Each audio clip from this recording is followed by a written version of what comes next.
Michael Carnevale is branch manager and financial advisor. Securities offered through Raymond James Financial Services Incorporated, 400 Southbridge Street in Auburn, Massachusetts, 1-800-657-9126. A member of FINRA SIPC and are not deposits, not insured by FDIC or any governmental agency, not guaranteed by Webster 5 Cent Savings Bank, and subject to risk, may lose value. Webster 5 Cent Savings Bank is not affiliated with Raymond James Financial Services Incorporated.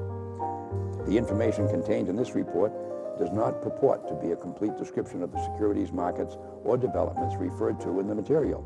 The information has been obtained from sources considered to be reliable, but we do not guarantee that the foregoing material is accurate or complete. Any information is not a complete summary or statement of all available data necessary for making an investment decision and does not constitute a recommendation. Any opinions are those of Michael Carnevale and not necessarily those of RJFS or Raymond James. Expressions of opinion are as of this date and are subject to change without notice. Good afternoon, ladies and gentlemen. This is Richard Morco. With us, as usual, is Mike Carnevale. And we are having the longer report, conversations with. Michael has been kind enough to come in to set us to rights as to where the economy is, except we both have a little bit of sad news. Neither of us was elected Pope today.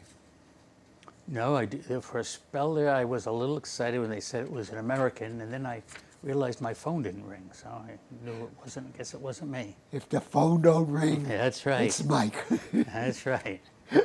Yeah. Okay. Well, More strange things in 2025, because I don't think anybody was predicting it would be. a yank. Yeah. Well, I'm going to sing from Mike this afternoon. Everything is beautiful. Michael, who was so morose last month, is now in the clover because for the last several days the market has been up. Things have returned to normal, what we hope is normal. And so Although you feel April was not the case. and you're happier about Trump now? Well, I think it's, I mean, it's very easy to get wrapped up in all the day-to-day, off-the-cuff comments that are made, but almost none of it has come true or come to pass. Yeah. So in that sense, and I think the market I think is starting to adjust to that, and that's why I think it may have recovered a bit after getting really excited right after the election, and then that sort of that tough period in February, March, and even a bit of part of April. But things seem to be He seems so happy compared to last month. Getting the month before. on the right track again. I am going to give you my Trump outlook. He's wild. He's bombastic.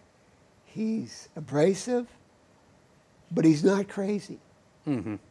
Now, you saw this the other day when he said, "I beat the Houthis. They're not going to attack us anymore." Mm-hmm. Actually, he's taking the ships out. The Houthis beat him. He's not going to fight them because they were winning, Mm-hmm. but he's not going to say, "We lost," which is the truth. Right. We lost. Yeah. Because you don't do that in politics. Right. So this is so obviously nutcase stuff, but you just la-di-da, on we go. Mm-hmm.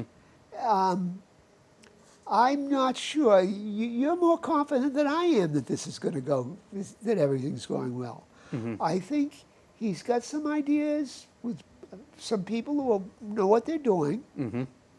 and it doesn't look too bad. Maybe he'll pull all this out. But we don't know.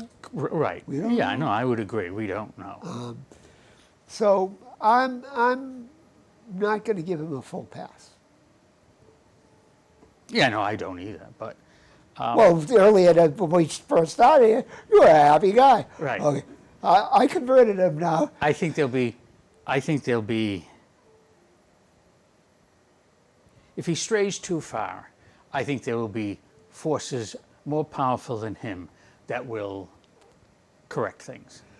Speaking theologically, Mike Carnevale, I won't go any did further. you go to a parochial school at all? No, only to college. Only to a parochial college. Okay. So you learned some theology, yeah. As little as possible. As little as possible, but you just brought it to the fore here. Before we get into it, I'm just going to ask you, why no cut? I mean, we had the big meeting, what was it, yesterday? Why no cut? Well, I think you know, when Powell talked after the meeting, I think he kind of said why they weren't going to cut. A couple of reasons: the economy is still going strong. Unemployment is still very, very low. It's with all that's happened in the past year, unemployment has not gone up. It's still at 4.2%. The economy, at least up until the last 3 months, was growing, and they're unsure of, you know, will there be tariffs? Won't there be tariffs? How big will they be? How long will they last? So I think, you know, as long as unemployment isn't going up. And it's got a good report. Right. Yes. Really the employment report was one of the best reports in a very long time. right. And so, because of all that, there really is no reason to cut. You would cut rates if the employment numbers were really bad, or unemployment claims were really going up, or you started to see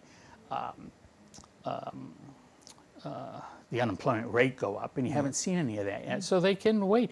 I mean, they meet every 6 weeks. So, you know, what are the odds that something drastic is going to change between now and the middle of June? Not likely. So they could do it then. If they don't do it then the tail end of July. It's interesting, though, if you look at the futures market, that kind of forecasts what, you know, the institutional type people think. A week ago, it was a rate cut coming in June, by about a 63% chance of a rate cut.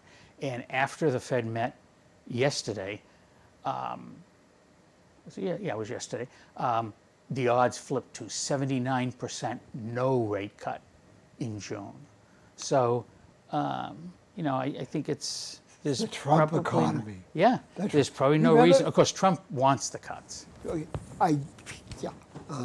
But he would anyway. I mean, And was all fine. the name calling and the stuff. I just remember the Reagan administration, when Reagan takes power, and all the news networks, Times, the New York Times, started calling it Reaganomics. Yeah. As an insult. At the end of the day, it becomes a compliment. Right. So I mean, we'll see. You know, I mean, it could all go a cropper. Oh, it could. Yeah. I mean, I think it's, you know, how this all ends, who knows? But I suspect that in the end, we'll look back and say, no real damage was done,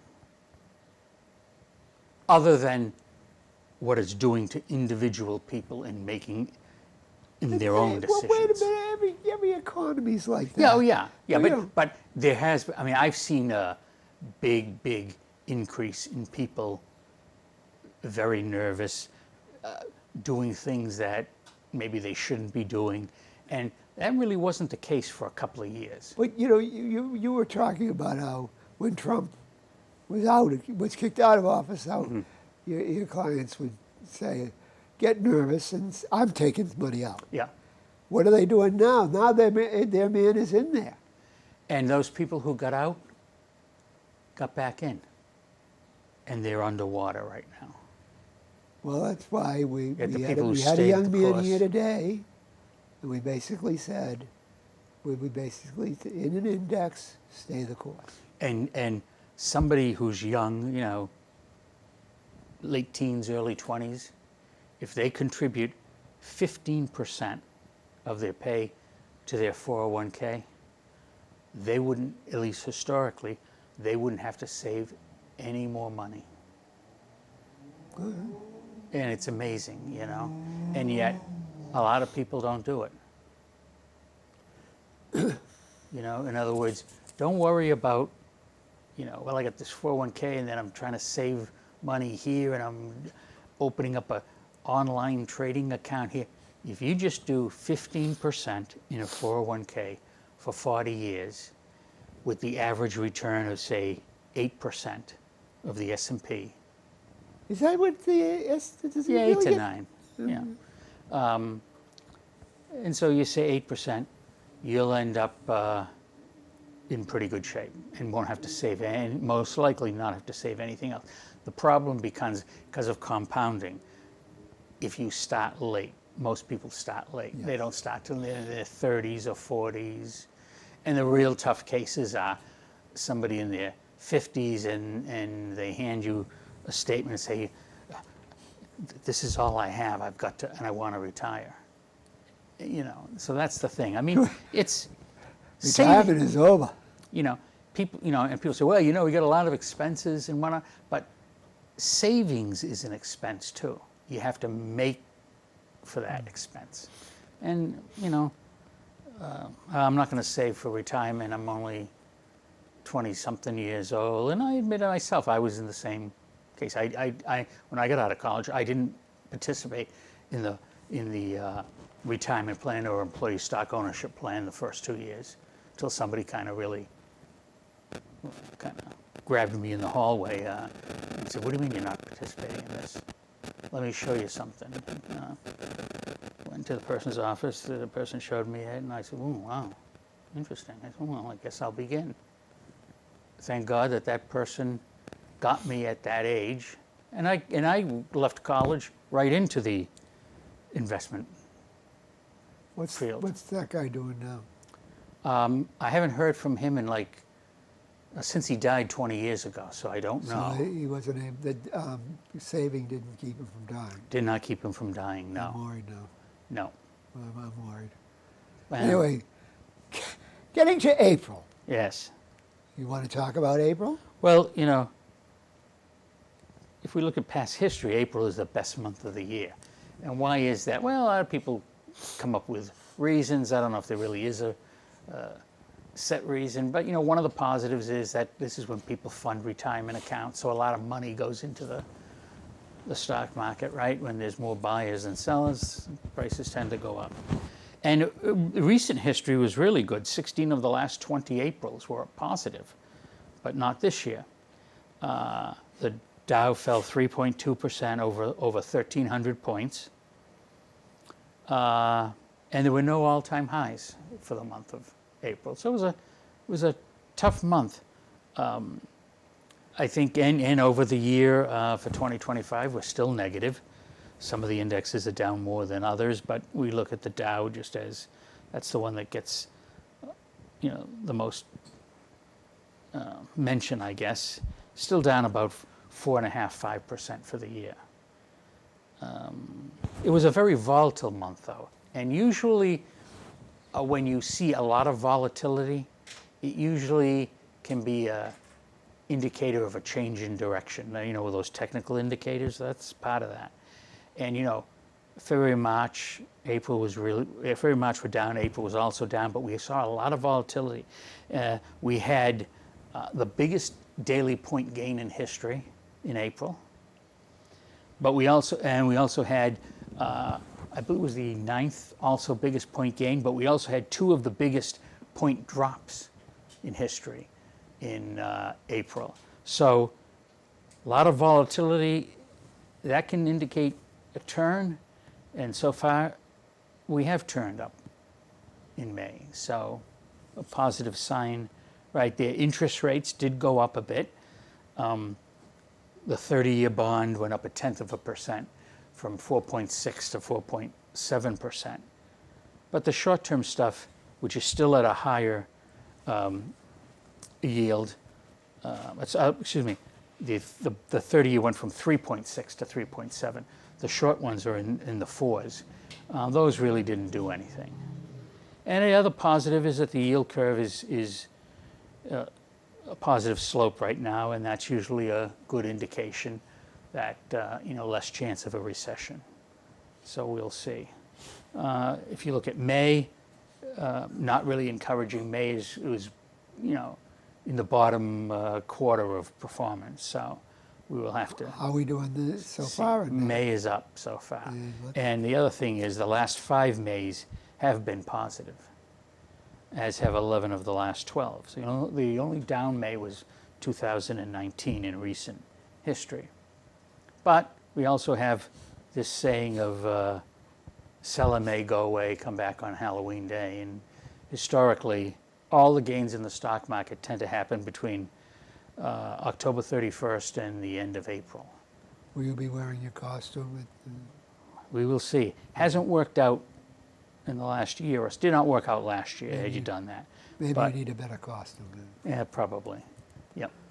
So we're good. I think we may be turning the corner, which is good. That's a bigger smile this time. I think it's good for everybody, right? Let's hear some technicals. Well, the big sell-off in April, we know it was down 3.2%, didn't really do much to improve the technical indicators. So they're still showing, don't expect a big rally here. The New York Stock Exchange moving average got worse. That's a good sign. Volatility got a little bit worse. That's also a good sign. The oscillator got better. That's a bad sign.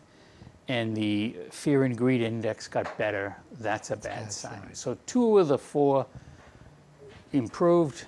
The others obviously did not get any better. So I wouldn't expect, the market to go to all-time highs again, in May.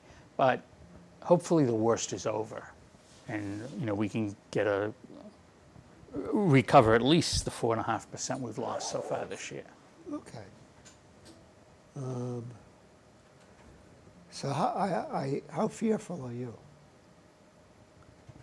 Not really, because I think even today, there's 150% tariffs on China, and yesterday the president was asked, would you cut tariffs with China before you have negotiations? He said no.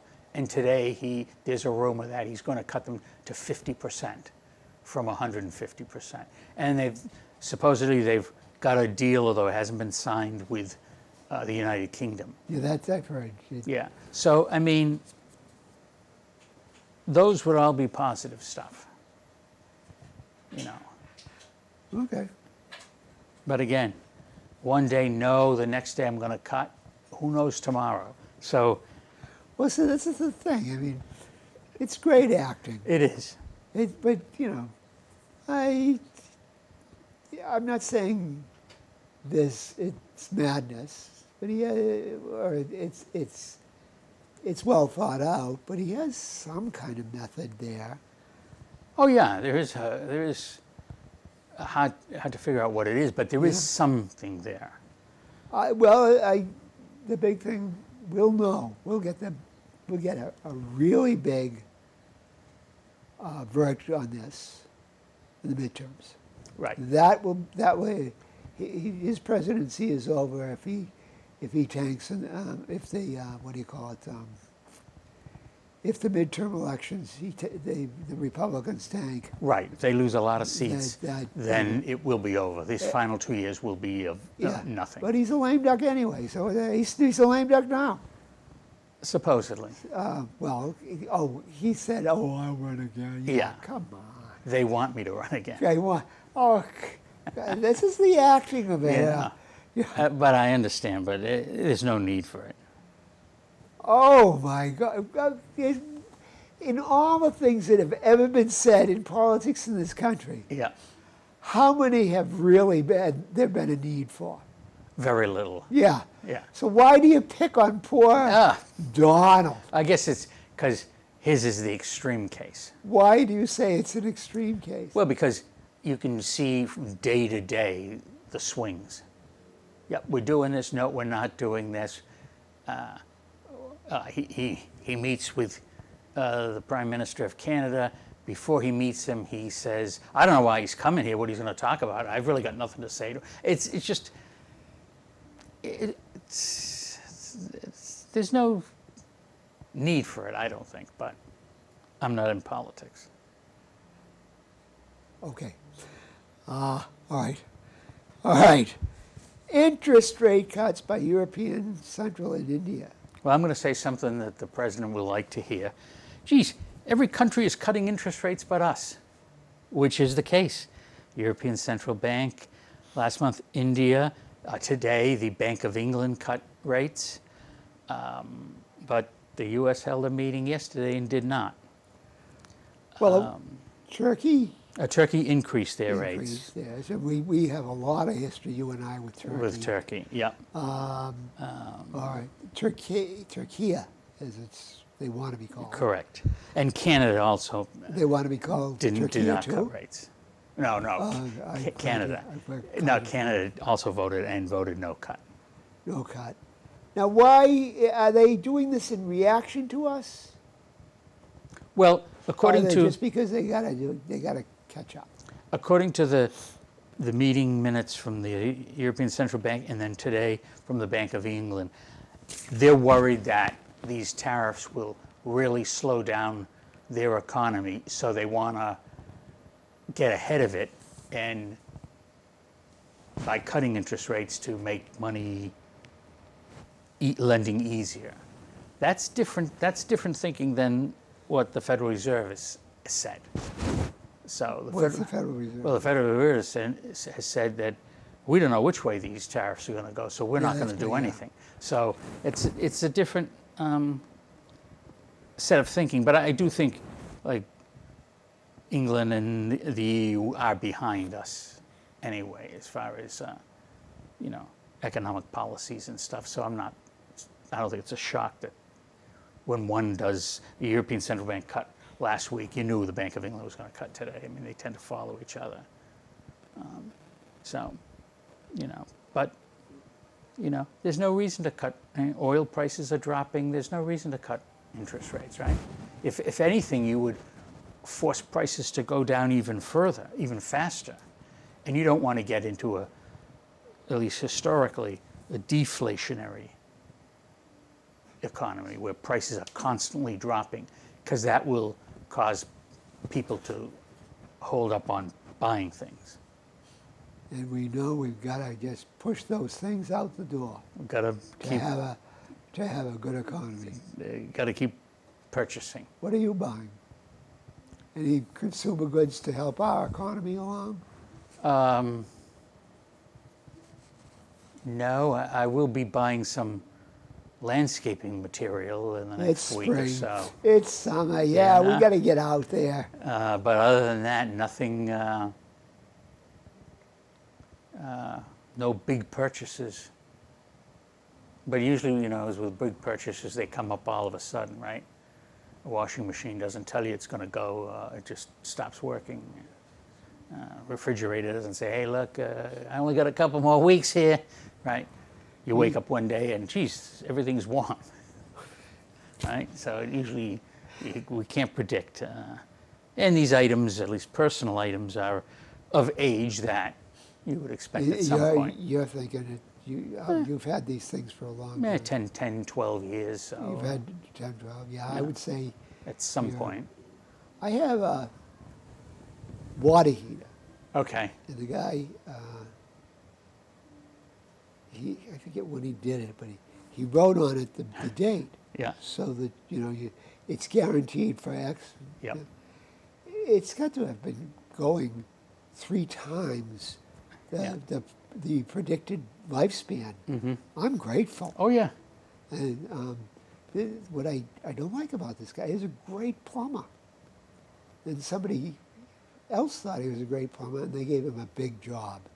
And Okay. he's out of the private plumbing business now. Okay. And I'm upset about that. Yeah. You It's tough to find non-big plumbing contractors. non-big plumbing contract. Yeah, like the ones that you see advertising on TV. NBPCs is what Yeah, right. they refer to Yeah. in the trade. Right. Yeah. I don't believe we said that. Yeah. No, I mean, you think everybody's just sort of amalgamating together? Or? A lot of them are. I know I've seen it, you know, a plumber that I had, this was probably 9 months ago. I come, geez, yeah, he says, I'm kind of working for so-and-so now, but I can do it, you know. I'll swing by like at 8 o'clock, is that 8 p.m.? I said, oh yeah, no, definitely. And, you know, came in and did the job, and I said, I pull out a credit card, and he says, oh no, don't take. Oh, yeah. What were you thinking? Don't take. What were you thinking? Don't take credit card. I says, cash, or he says, you want or a check? I said, oh, yeah, I'll add a check. Who do I make it payable to? Figuring, you know, ABC Plumbing Inc. No, John Doe. You make the check payable to. He says, okay.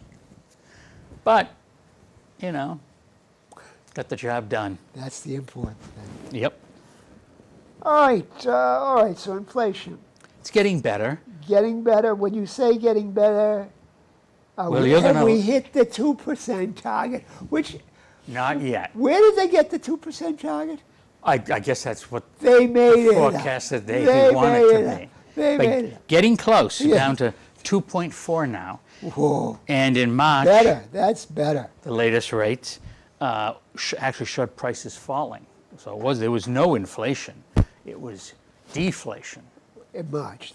So again, I think, and Powell mentioned that. That is, producer prices fell. Right. And But other core was down too? yeah, core was up 0.1%.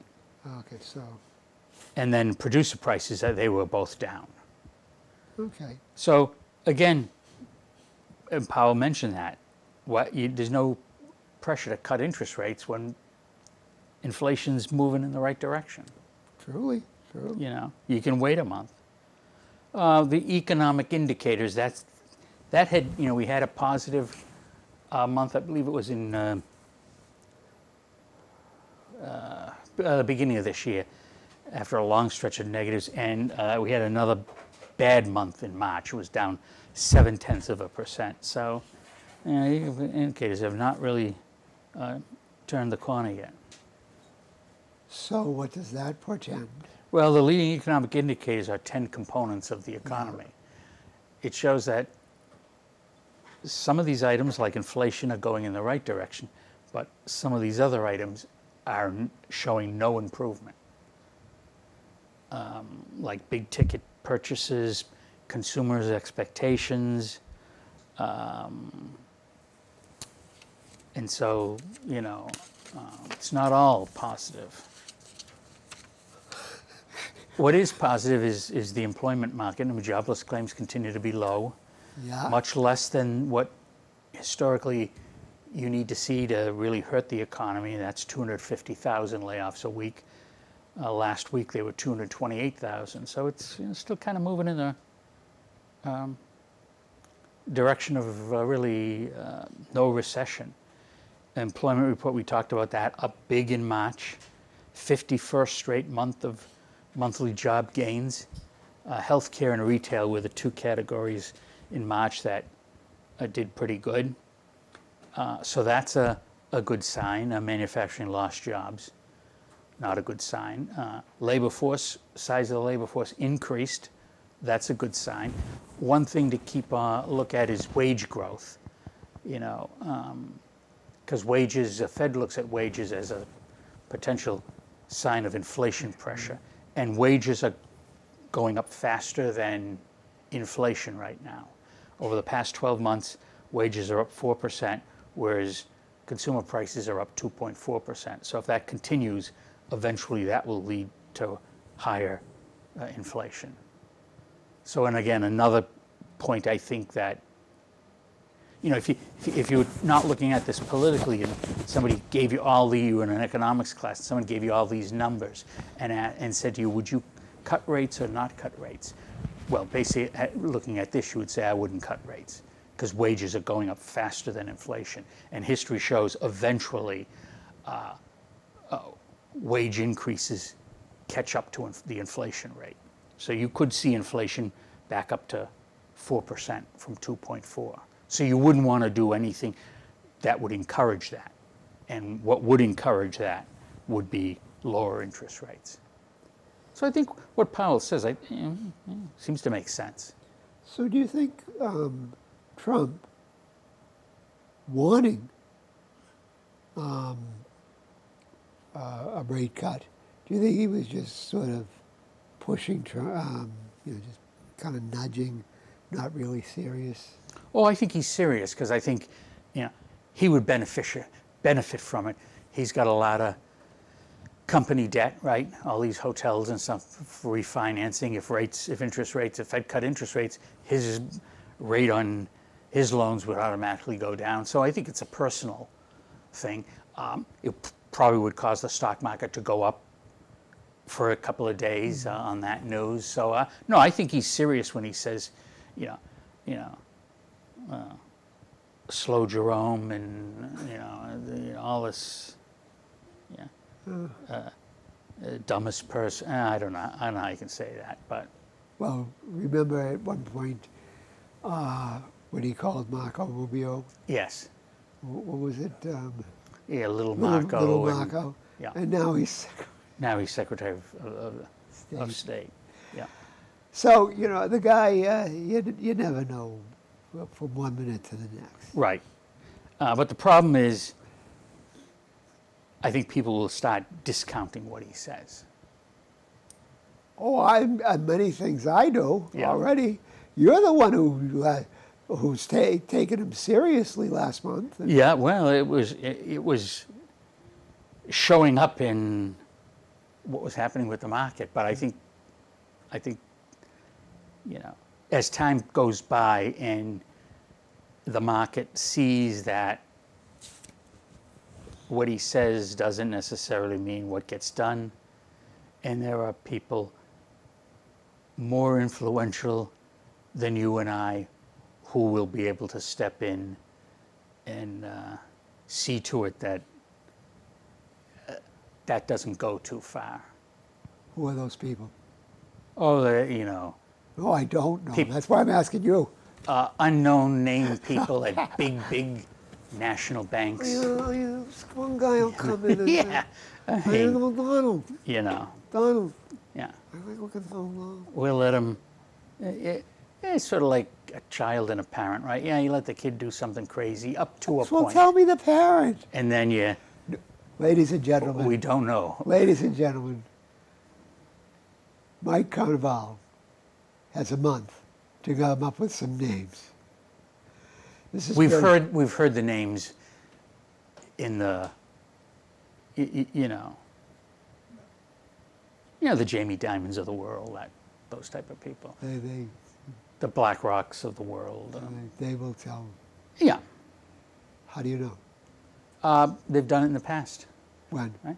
Well, during the financial crisis, when things were coming unglued, they came in and said, "Hey, look, we'll take care of this." They didn't say it to have they said it to Trump ever? Well, Trump wasn't in at that time. Okay. But, Well, he's gonna get us some other the real names. Ladies and gentlemen, this has been the Longer Report. Conversations with Mike Carnevale has set us straight. at least for a month. Thank you very much.